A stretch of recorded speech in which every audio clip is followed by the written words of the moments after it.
Hi guys! So today, yung pupuntahan nating property is different from other properties na pinifeature natin, but it's Zadia, okay? So sa mga hindi pa familiar dyan, no? Zadia guys is a condominium project of Greenfield. It is the first condominium project of Greenfield here in Santa Rosa, Laguna. So yes, ito po yung kanilang first dito Santa Rosa, but they have a project na in Mandaluyong, yung Twin Oaks, and then yung isa pang condominium, nalimutan ko lang yung name, no? So yun nga, sabi ko nga, it's different dahil ang pupuntahan natin is not for sale, dahil ito, nabenta na natin to siguro nung December lang. December lang nagkapirmahan ng deed of sale. And then, pinakonstruct agad ng client natin. So yun yung ipapakita ko sa inyo later. So ngayon, papunta na tayo. Nandito na tayo sa may bandang Greenfield City. Ayan, dito sa Santa Rosa, Tagaytay Road. And onting drive lang naman from here, nasa Zadia na tayo. And isa sa mga reason bakit ko ito i-feature, no, bakit ko i-share sa inyo, ito yung first project natin na mata-turn over ngayong taon. Ayan, so isa to, guys, no. Ito yung pinakaunang project natin. Kaya kung makikita nyo, fit out po ito, since condominium naman ito, no, guys. Dinala nila yung mga gamit nila, dinala nila yung mga cabinets and everything, ididikit na lang, kumbaga konting trabaho na lang. Kaya naman nung December 5, nagkapirmahan, doon agad nag-start na eh. So ngayon, January 24, turnover na po ng kanyang property. Bali wala lang si owner kasi may work pa, pero 4 PM magmi-meet kami doon ulit sa condo. So mas napaaga lang tayo ng konti. So ito, nasa Santa Rosa, Tagaytay Road na po tayo. And isa pa nga sa reason, bukod sa maipakita ko, and syempre, meron pa tayo dyan na nanonood na clients natin or balak pa lang kumuha ng investment condo dito sa Zadia. So ito, magkakaroon na sila agad ng idea. Advance na, no? Kumbaga dito na agad sa construction. Makita nyo na yung itsura, di ba? Depende rin sa preferences ninyo. And also, yung mga existing unit owners na dito sa Zadia, makita rin nila na pwede rin natin i-provide yung mga ganitong services. Palagi ko nga sinasabi, kagaya sa mga lot only na binibenta natin, we do also the construction. So, lahat ng services na kailangan mo, transfer and everything. So, isa na lang ang kakausapin mo, no? And dito, isa to sa mga project natin na na-turnover, kaya ipapakita natin sa inyo. Tama yun guys, even sa house and lot, meron po tayong 2 project. Actually, after na to, imimit pa natin sila sa Nuvali, yung magpapagawa ng bahay, for the final, final floor plan, kung ano yung pinaka mismong plano talaga, no? Pero ito, 3 days lang kami nag-meeting, everything. Sa Solen po ito itatayo. Balak is this February, ma-start na, no, hanggat maaari. And then yung isa, at least May, no? Kasi yung blueprint, syempre may process dun sa pagbili. So, it takes time. Pero syempre, habang iniintay natin yon, tinatrabaho na rin natin yung ibang kailangan trabahunin sa pag-construct ng property. Yung mga permits and everything. May 2 project tayo, ipapakita ko rin sa inyo yun, kagaya nito, and then ngayon, itong condominium naman. So, we're now here at the front of Laguna Central. Ito guys, dito, may Shopwise. So, kung dito kayo nakatira sa Zadia, dito sa Misulen, dito, ito yung pinaka magiging mall ninyo dito, no? Nandito lahat ng kailangan ninyo. And then, ayan, Mercury, National Bookstore, Paseo Outlet Mall. So, nandyan din yung mga kilalang mga brands na nagsisale, na pwede nyo rin makonsider if naghahanap kayong pang regalo. Ayan. So, malapit lang lahat yan dito sa property na pupuntahan natin. So, imagine if dito ka nakatira, di ba? Sobrang convenient. And eto, makikita nyo guys sa front natin sa daan.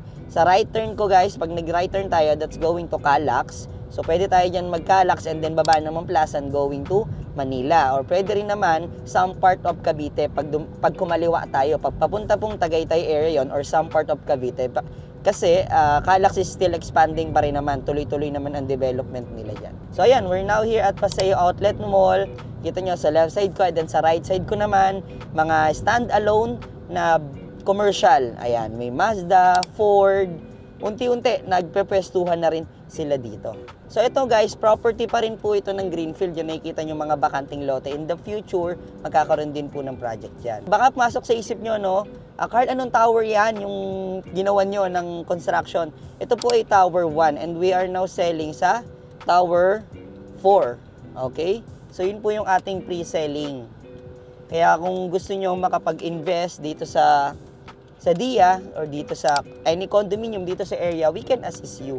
No? Kasi kagaya nito, client lang din po namin ito na bumili sa amin. Although, secondary market to guys ang baba nakuha ng client namin tong property na to. Actually, hindi na nga to na-post sa market kasi personal lang namin siya nai-alok. Ayan. So, ito guys, dire-diretso lang. Ayan na yung Zadia. Tower 1, Tower 2, and then Tower 3 soon mata-turn over na sa ating mga clients. Actually, na-turn over na ata yung ibang floor or finishing pa. Kasi yung Tower 2, na-turn over na po eh. So, may mga na-community na rin. Ayan. So, we're now here. Tutuloy ko yung video pag-akit natin doon sa ating unit. Okay? Paul kasi maingay doon eh. Siyempre, community na siya. So, ituloy na lang natin guys later. And now guys, nandito na tayo sa exact property kung saan located itong ating newly constructed condominium unit here in Zadia. So tara, pasukin na natin yung loob. Ayan. So as you can see, pasok kayo sa loob.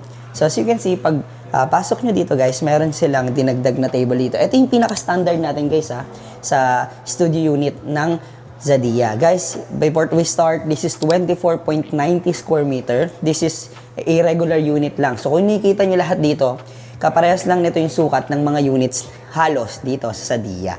Kasi ito yung regular nila, no? So, dito, ito yung pinaka-deliverable nila.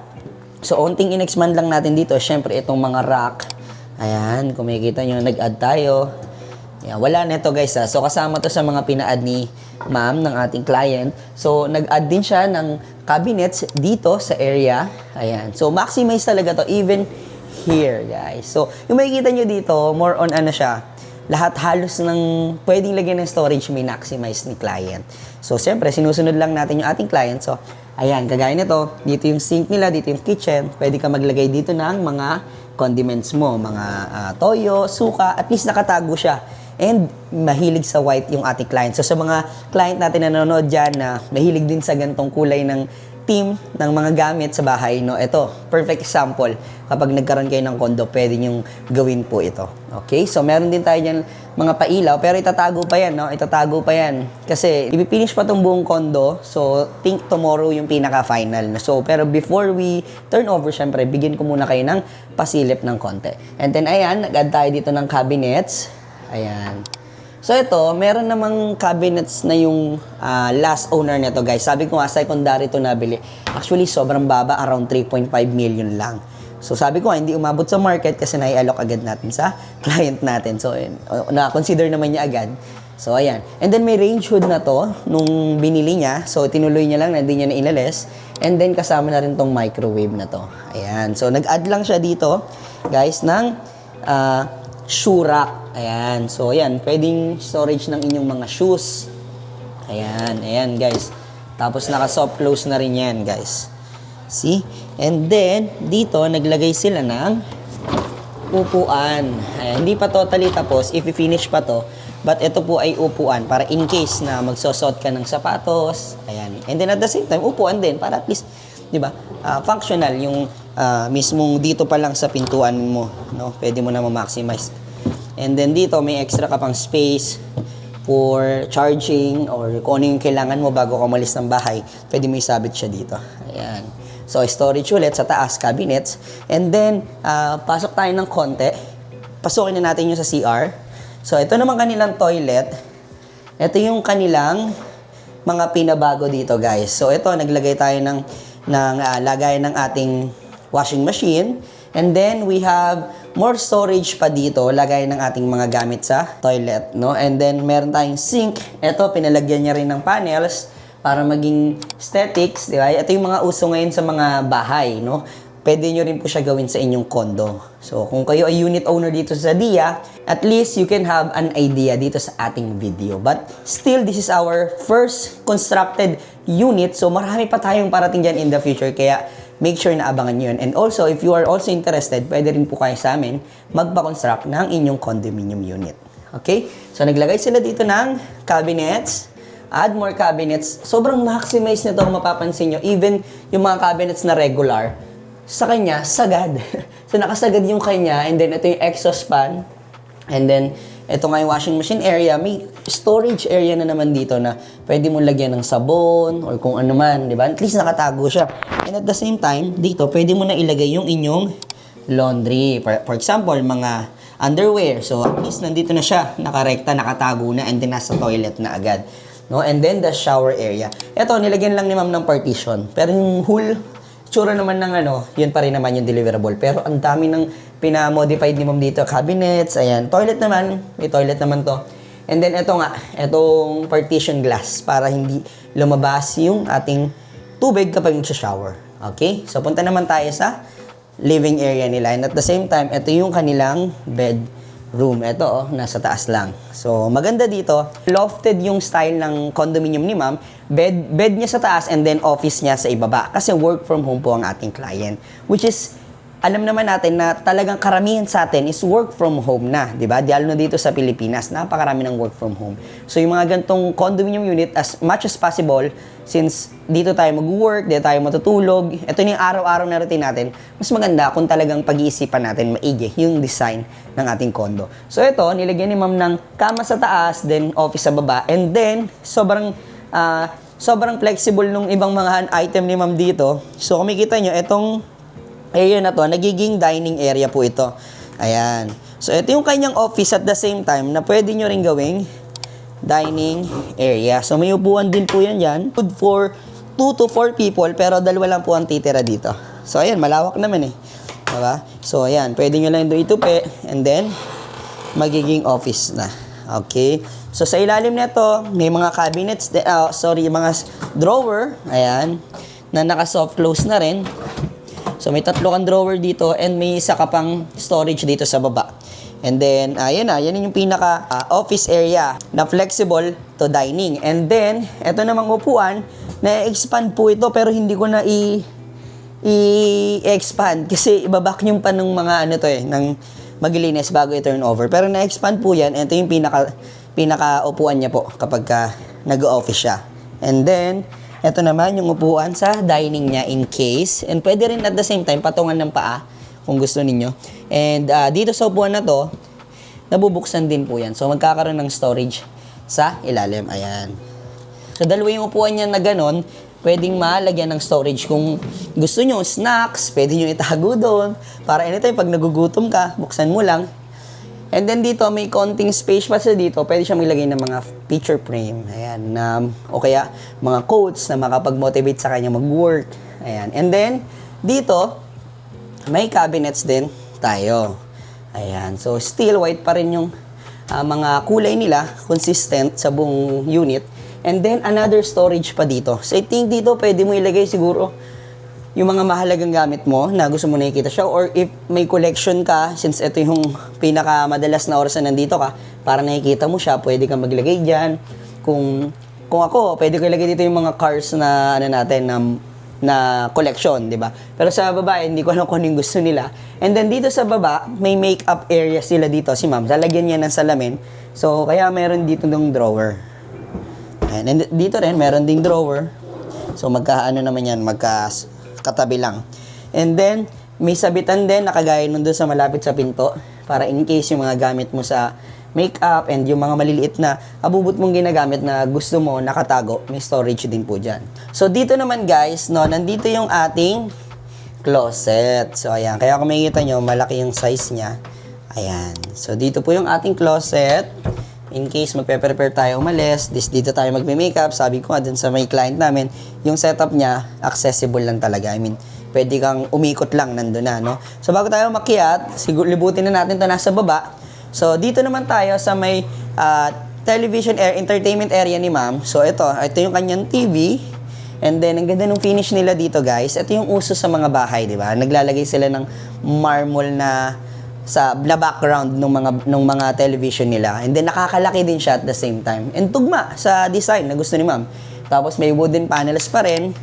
No? And then, dito guys, may storage pa siya dito na sliding. At the same time, full body na glass. So, pwede yung magamit pag bago ka umalis. And then, okay din siya kasi yung likod niya, na-slide nga siya. Pwede mo palagyan ng other stuff na pwede mong itago or na gusto mo, nakatago lang siya pero nasa tabi pa rin ng salamin. Ayan. So, ito, tatago mo lang siya sa likod, i-slide mo lang pag gusto mo gamitin. Pagpasensyaan nyo na guys yung iba na totally nalilinis pa kasi ang final turnover pa nito is bukas. So, dun pa talaga ito ipipinish ng husto, lilinisin. Kaya yung mga bubog, yung salamin, medyo madami pa. But, gusto ko siya ipakita sa inyo ng ganito para at least may idea na kayo, di ba? Agad. And alam niyo naman, pag asikaso ng ganito, medyo messy din talaga, syempre. So, dito naglagay rin sila sa ibaba ng TV ng another storage, drawer. Taguan to ng mga guys, ng kung ano mang stuff. Remote, o kaya controller. Kung sa lalaki may PS5 ka, di ba? Pwede mo itago dyan. Xbox. Ayan, nakatago siya dito at least. Or pwede mo rin ipatong yung mga kagaya nito, telepono or yung wifi. Sa ngayon kasi hindi pa siya nasa-set up. But ang style nito, walang nakalabas na wire. Lahat nakatago sa loob.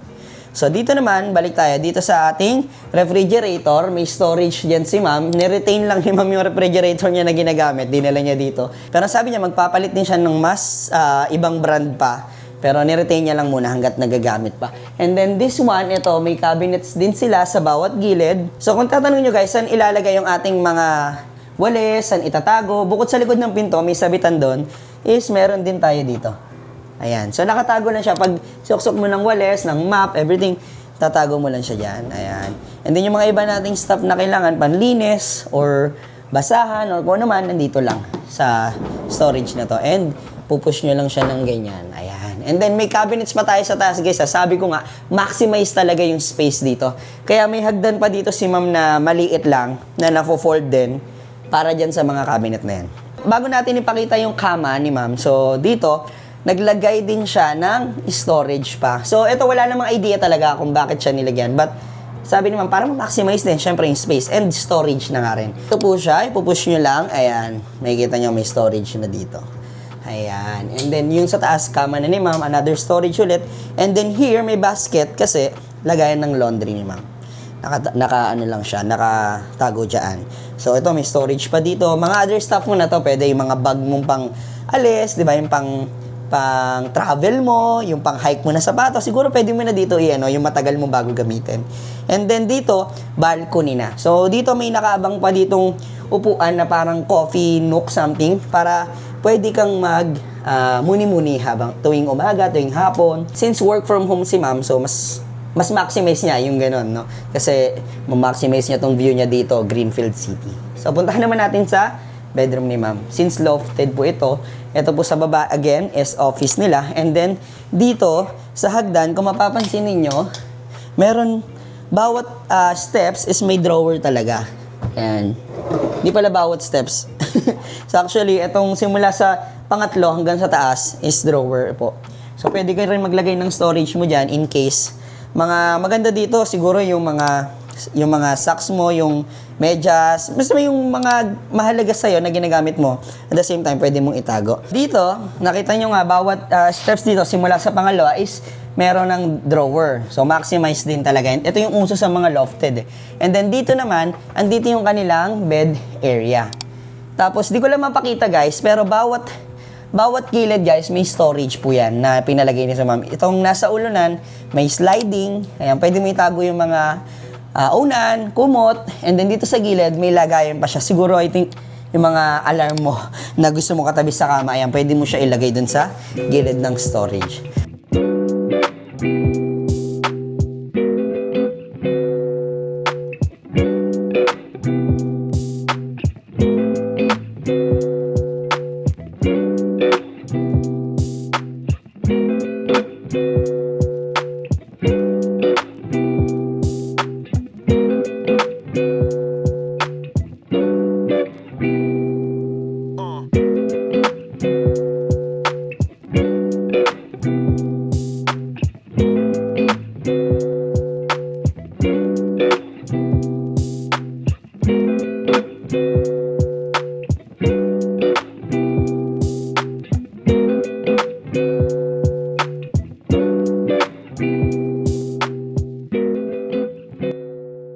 And that's all for today's video, guys. I hope na-enjoy nyo yung ating condo tour dito sa pinakaunang constructed unit natin dito sa Zadia, Greenfield City, Santa Rosa, Laguna. And if you are someone who's looking for a trusted na makakausap na gusto nyo rin construct ng unit ninyo dito sa Zadia or other developments in the area, also, we have house and lot construction din, no, sa January or February. Actually, may dalawa tayong itatayo sa Sulen. i-video rin natin yon. So, ipapakita ko rin sa inyo para makatulong sa mga naghahanap ng idea or nakakuha ng property dito sa area kung ano nga ba yung pwede nilang ipagawa rin. And again guys, if you are someone who is looking for a trusted na kausap about this construction na makakatulong sa pagpapaganda ng unit niyo, you can always contact us on the numbers flash on the screen. That is 639-6960-20739 and it has Viber, WhatsApp, and iMessage para sa ating mga kababayan working abroad. And that's all for today guys. Thank you guys for watching and see you on my next one.